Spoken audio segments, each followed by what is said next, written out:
بسم الله الحمد لله والصلاة والسلام على رسول الله وعلى آله وصحبه ومن والاه.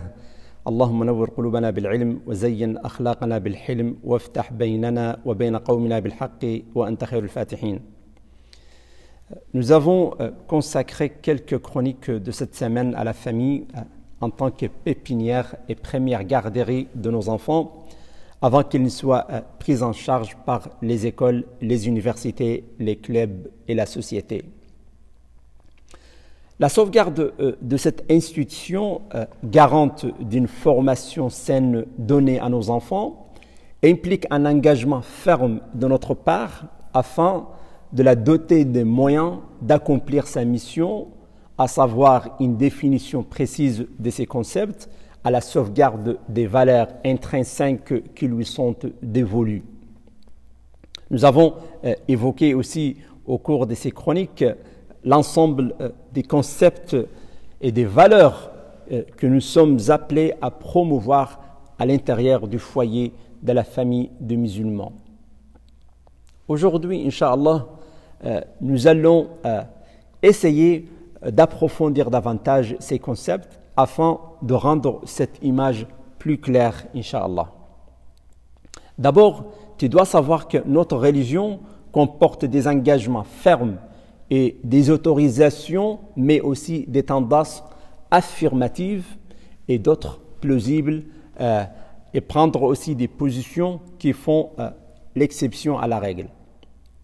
Dans notre cas, Inch'Allah, quant à la question de se poser, quand il y a lieu de chercher un avis conforme à la loi religieuse, nous pourrons, on doit recourir aux personnes qui sont connues par leur piété, leur intégrité et leur savoir pour émettre un avis juridique, pour émettre une fatwa.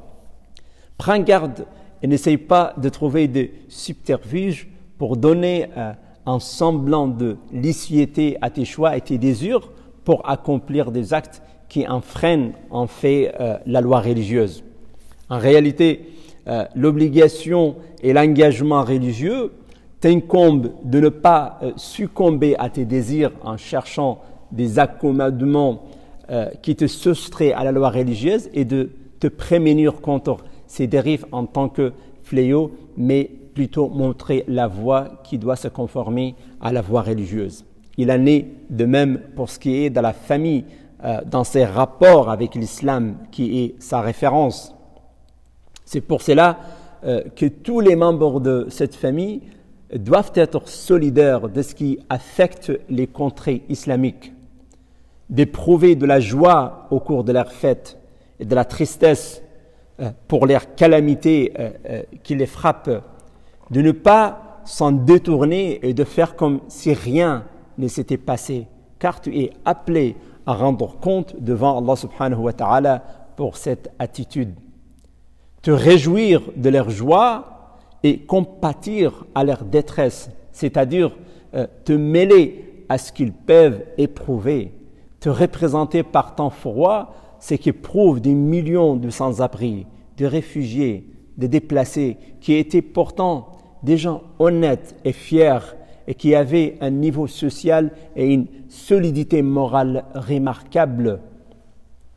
نعم أنت تخاطب البرد تقول اللهم إن هذا البرد خلق من خلقك أنت تخاطب الله فتقول اللهم يا من أدفأت عبدك حذيفة بن اليمان يوم الأحزاب اللهم أدفئ إخواننا في العراء يا رب اللهم إن البرد يأتمر بأمرك لأنه خلق من خلقك اللهم إنك قادر على أن تذهب عنهم يا رب القر والحر والبرد والجوع.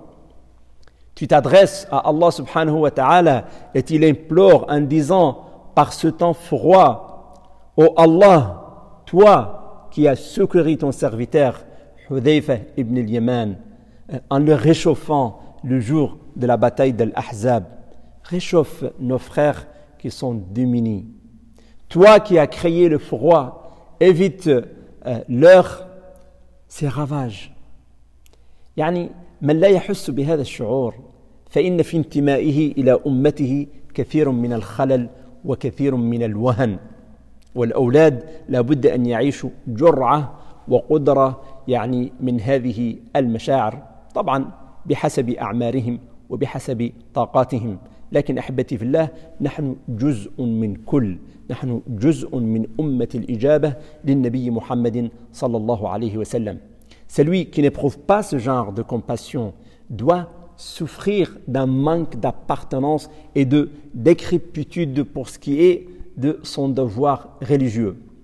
Les enfants doivent vivre cela, bien sûr, en tenant compte de leur maturité pour ces faits, car qu'on le veuille ou pas, nous faisons partie de cette communauté du prophète sallallahu alayhi wa sallam.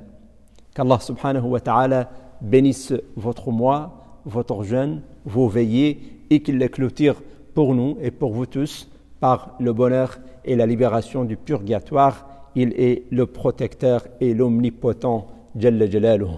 Barakallahu lakum في شهركم وفي صيامكم وفي قيامكم وختمه لنا ولكم بخاتمة السعادة والعتق من النيران إنه ولي ذلك والقادر عليه وصل اللهم وسلم وبارك على نبينا محمد وشكر الله لكم وسلام الله عليكم ورحمته وبركاته.